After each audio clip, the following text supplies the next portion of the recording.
Bonjour à tous et bienvenue dans cette vidéo pour vous permettre de mieux comprendre le cours de français.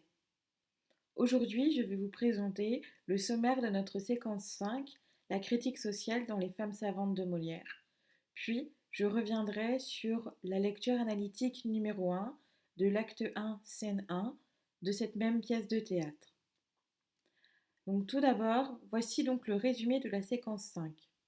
Nous allons travailler sur une thématique du programme du troisième qui s'intitule Dénoncer les travers de la société, c'est-à-dire dire ce qui ne va pas dans la société. C'est ce qui va nous intéresser.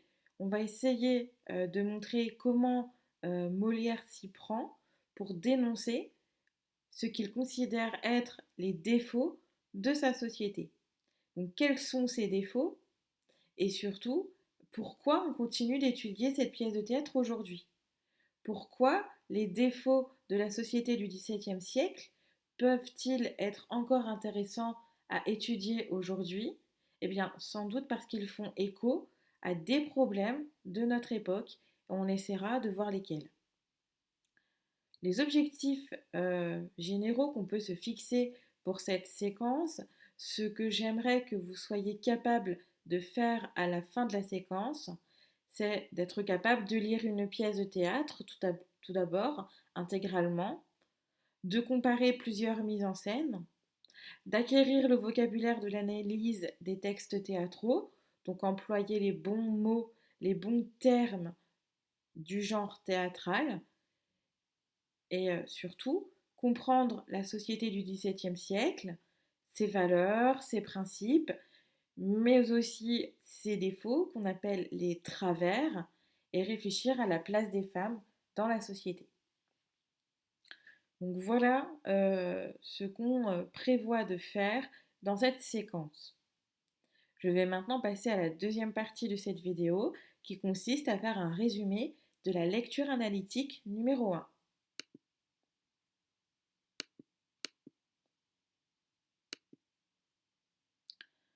Donc nous avons lu l'acte 1, scène 1. Donc c'est l'opposition entre Armande et Henriette. La problématique de cette lecture analytique est en quoi l'opposition d'Armande et Henriette sur le mariage témoigne des mœurs de la société du XVIIe siècle. Les mœurs, c'est-à-dire la manière dont les gens se comportent à cette époque. Donc là, plus particulièrement les femmes. Donc je ne vais pas vous relire le texte en entier. Je vous invite à le faire en autonomie à la maison ou à regarder le début de la mise en scène de la Comédie Française que je vous ai envoyé sur Pronote.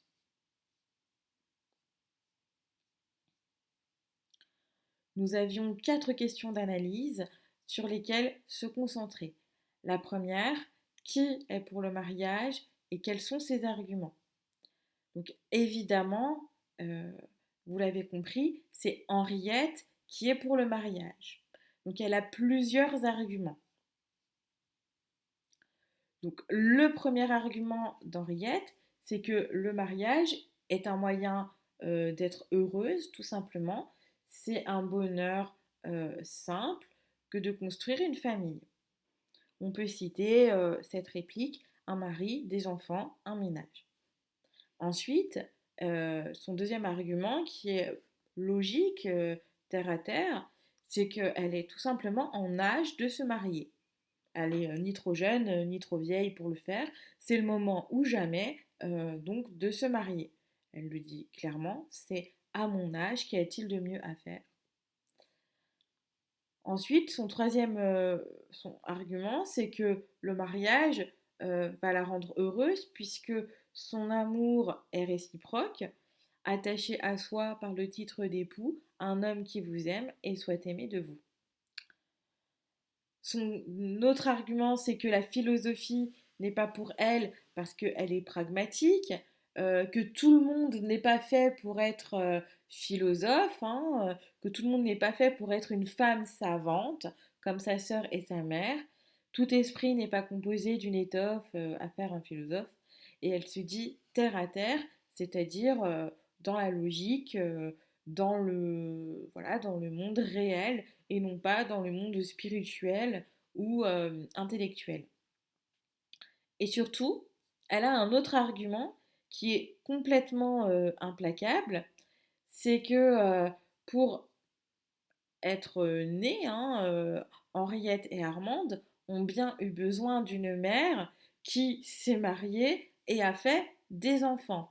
Donc Henriette le dit clairement, euh, on peut très bien être les deux, on peut finalement très bien faire comme notre mère, hein, être voilà, une épouse, une mère, et puis par la suite se consacrer à d'autres choses. Donc, et d'ailleurs, elle le dit que peut-être qu'elle-même, elle pourra un jour donner naissance à un savant ou à une savante. Ne supprimez point, voulant qu'on vous seconde, quelque petit savant qui veut venir au monde. Ou encore un petit peu plus haut. Et bien vous prend ma sœur que son noble génie n'ait pas vaqué toujours à la philosophie. Donc là, en parlant de sa mère, elle dit bah, encore heureux que notre mère, elle n'a pas toujours été femme savante et qu'elle a eu quand même le temps de se marier et d'avoir des enfants. Sinon, nous ne serions pas là à discuter toutes les deux. Donc ça, c'est un argument de logique implacable qui ne peut pas être réfuté. Il est impossible à Armande de dire le contraire. Ensuite, la deuxième question, c'était qui est contre le mariage? Eh bien, c'est Armande qui est contre le mariage. Et cette fois-ci, quels sont ses arguments? Donc, on constatera qu'en fait, ce ne sont pas tant des arguments que des principes, que des idées reçues, ou en tout cas des sentiments pour le mariage. Donc, pour Armande, tout d'abord, le mariage lui fait peur et même la dégoûte. Elle a un refus du coup du mariage. Elle parle d'une sale vue, ne frissonnez-vous point. Donc on voit que ça lui fait peur parce qu'en fait, elle est terrifiée par les relations physiques, corporelles, hein. Encore quand ça reste platonique, c'est-à-dire spirituel, intellectuel, ça va, mais l'amour physique, elle ne le conçoit pas, elle trouve cela dégoûtant, elle emploie d'ailleurs le mot. Pour elle, il y a bien plus important que le mariage. Ça ne devrait pas être une priorité. Votre esprit est d'un étage bien bas, lui dit-elle, ou encore à de plus hauts objets, consacrez-vous, etc. Donc pour elle, le mariage, ça devrait venir après. Surtout, je pense que c'est son argument principal, c'est que le mariage pour les femmes est une prison, un enfermement, leur enlève leur indépendance. Elles deviennent l'esclave asservie des hommes, enfin de l'homme à qui elles vont se marier. Ça, c'est vraiment une métaphore très péjorative, la métaphore de l'esclavage, pour décrire le mariage. Et puis, je dis, mais quoi vous n'avez rien de mieux finalement à penser qu'une idole d'époux et des marmots d'enfants. Donc on voit bien ici son mépris pour la chose avec les termes employés et l'ironie non dissimulée d'Armande. On l'a dit un petit peu avant, mais en fait, ça va avec le premier argument, le mariage lui fait peur. C'est surtout un refus des plaisirs du corps et les plaisirs de l'esprit qui viennent au-dessus de tout le reste.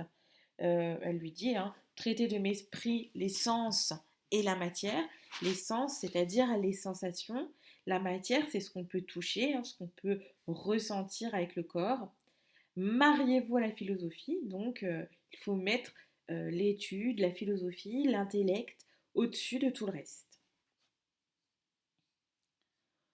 Donc, dans la question 3, on vous demandait de vous concentrer sur une figure de style, les antithèses, qui sont utilisées pour souligner l'opposition entre Armande et Henriette. Et donc, je vous avais mis en gras le passage, donc la réplique d'Henriette, où ces antithèses sont le plus présentes.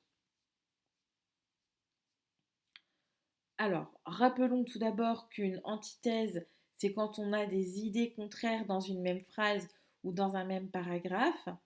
Donc, pour analyser une antithèse, on va d'abord regarder les idées qui s'opposent et puis ensuite on explique ce que ça signifie en reformulant avec nos mots.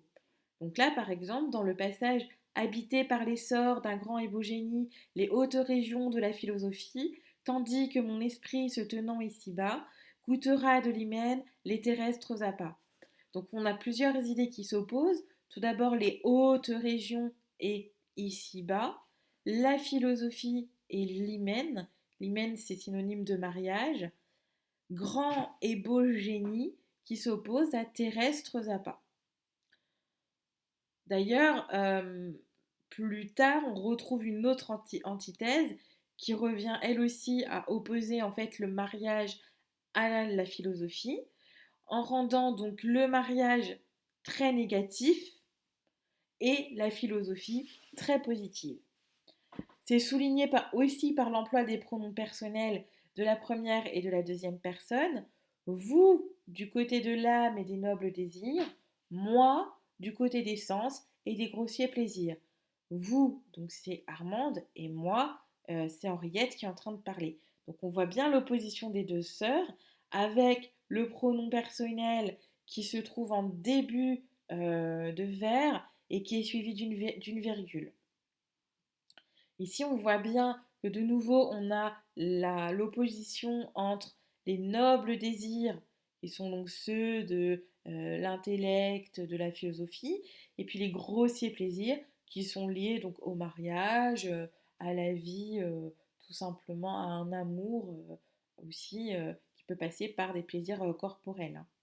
Parce qu'on parle du côté des sens, et puis plus haut du côté de l'âme. Donc les plaisirs du côté de l'âme, ça va être ceux qui sont liés à l'étude, à la philosophie, et puis les plaisirs du côté des sens sont ceux qui sont liés au corps. Donc on voit bien que on oppose la noblesse de l'étude de la philosophie à la bassesse des plaisirs physiques et corporels. Une dernière antithèse est employée, vous aux productions de l'esprit et des lumières, moi dans celles, ma sœur, qui sont de la matière. Donc de nouveau le vous et le moi qui me permet vraiment de souligner l'opposition entre les deux sœurs. Et puis encore une fois, l'esprit d'un côté et la matière de l'autre, donc l'esprit, le corps, les idées abstraites et les idées concrètes de l'autre. D'ailleurs, donc, on peut aussi parler de parallélisme, car les phrases sont construites de manière similaire, en commençant par un pronom personnel tonique, étant suivi ensuite d'une virgule. On voit bien qu'on a un rythme vraiment identique dans les vers qui permet vraiment de souligner l'antithèse, c'est-à-dire de souligner l'opposition entre Henriette et Armande, mais l'opposition entre leurs idées, l'une étant pour le mariage et l'autre étant contre le mariage et pour plutôt la philosophie. La dernière question nous demandait mais qui sortait vainqueur de ces débats et à quoi on le voyait. Bien, c'est assez simple de répondre à cette question. C'est Henriette qui est vainqueur parce que d'ailleurs tout d'abord Armande le reconnaît, hein. Je vois que votre esprit ne peut être guéri au vers 85.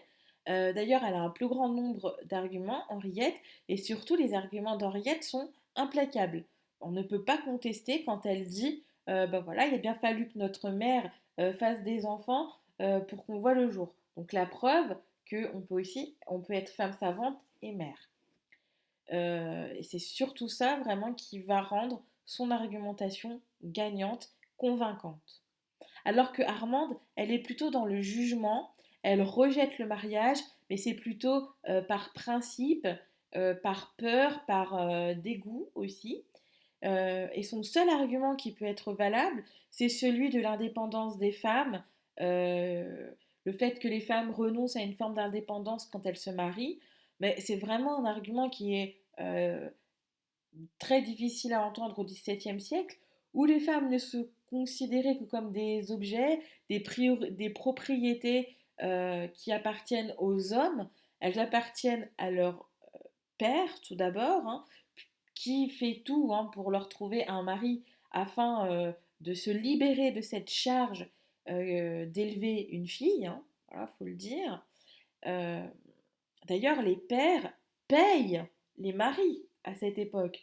C'est ce qu'on appelle une dot, hein. Le mari qui accepte de prendre une fille comme épouse est récompensé de la prendre comme épouse en recevant une dot. Donc c'est bien la preuve que les filles sont considérées comme une charge, hein, et donc surtout qu'elles sont la propriété euh, des hommes.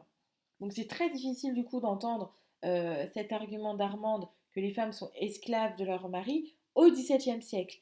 Évidemment, aujourd'hui, quand on lit cette pièce, ça résonne vraiment autrement dans notre esprit, avec tous les mouvements féministes qui sont passés par là. Mais il faut se dire qu'au XVIIe siècle, c'était vraiment considéré comme une folie d'imaginer qu'une femme pouvait être indépendante, ne jamais se marier, etc. Donc, on revient à notre problématique. Qu'est-ce que ce texte va nous dire des mœurs du XVIIe siècle? Pourquoi cette opposition entre Armande et Henriette témoigne de la manière de vivre du XVIIe siècle et plus particulièrement de la place des femmes à cette époque? Bien, tout d'abord, on voit bien que dans les paroles d'Henriette, donc je vous rappelle, Henriette qui sort vainqueur, donc c'est ses paroles qui sont le plus écoutées et comprises et acquiescées par le public, hein. Euh, la femme au foyer qui rêve d'un bonheur simple, c'est vraiment logique de voir les choses de cette manière. Donc c'est vraiment comme ça qu'on perçoit la femme à cette époque. Il est normal qu'elle rêve de cela, que son conte de fées se finisse par ils se marièrent et eurent beaucoup d'enfants. Ça, c'est la suite logique de l'histoire d'une fille.